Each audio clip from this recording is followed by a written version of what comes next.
Uso pa ba ang martir? Uso pa ba yung mga taong handang mamatay para mabuhay ang iba? Oo, mga kapatid, uso pa rin ang martir. Kapag pinag-usapan ng martyrdom, pag pinag-usapan ng pag-aalay ng buhay para mabuhay ang iba, marami pa rin nag-aalay ng kanilang buhay sa kanilang pamilya. Pagka pinag-usapan ng martyrdom, ang lagi ko pong naiisip ay yung ating mga magulang, yung ating mga nanay at tatay, yung mga breadwinners sa ating pamilya, yung mga gagawin ng lahat, mabuhay lang tayo. Lalo na yung mga OFWs, yung mga kapatid nating milyon-milyon na umaalis ng bansa, mabuhay lang ang kanilang pamilya. Tinawag natin sila dati na mga bagong bayani. Palagay ko, hindi lang sila bayani, kundi sila'y martir. Kasi yung ating mga magulang, lalo na yung mga OFWs, ay nagpapakamatay, nagpapakahirap para mabuhay ang kanilang pamilya, ang kanilang mga anak. Yung mga breadwinners sa pamilya, gagawin ng lahat, mabuhay lang ang kanilang mga kapatid, ang kanilang mga mahal sa buhay. Sa kabila ng iyong iba, nabubuhay sa pagiging makasarili. Sa kabila ng iyong iba, nabubuhay sa katamaran. At yung iba, nabubuhay sa pagnanakaw. Nagpapasasa sa pera ng iba, sa pera ng bayan. Pero maraming mga kapatid na milyon-milyong Pilipino na OFWs na nagpapakamatay para sa ating bayan.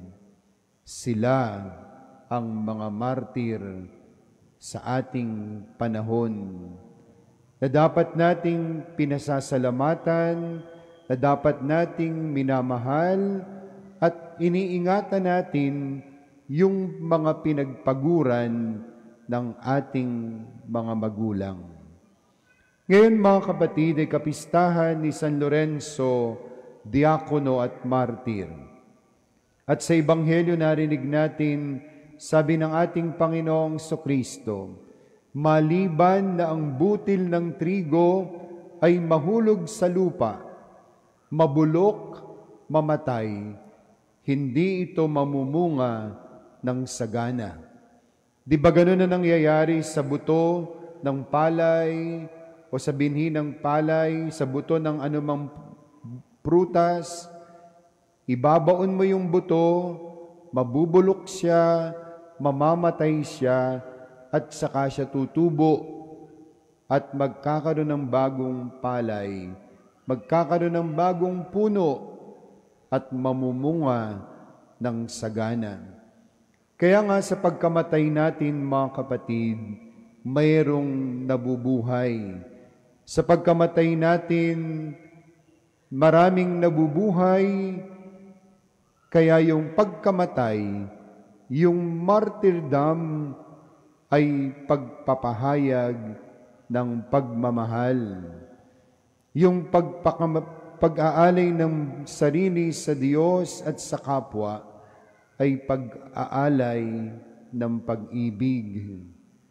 Pagmamahal, mga kapatid, ang dahilan ng ating mga magulang, kaya ginagawa nila ang lahat, kahit mahirapan, kahit masaktan, kahit mapagod at mamatay, mabuhay lang tayo. Lahat ay gagawin para sa atin. Hindi ba gayon din ang ginawa ng ating Panginoong Jesucristo? Inalay niya ang kanyang buhay sa krus para sa ating kaligtasan.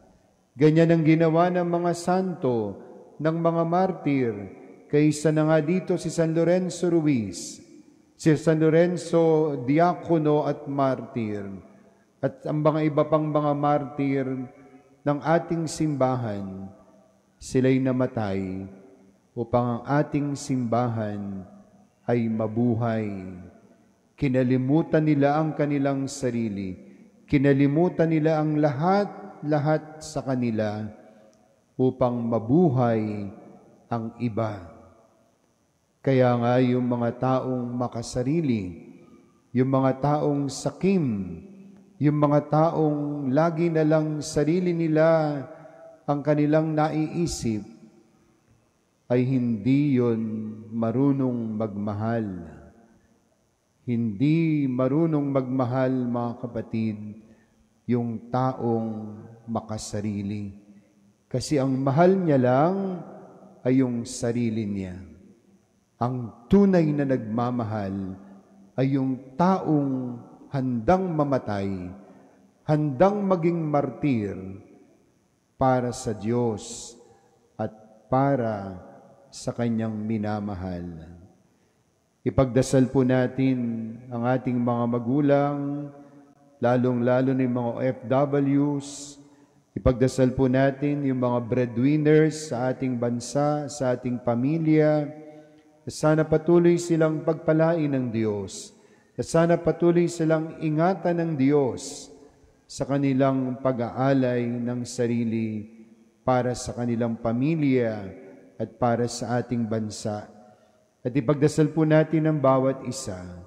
Sana katulad ni San Lorenzo, matuto tayong mamatay sa sarili para ang iba ay mabuhay.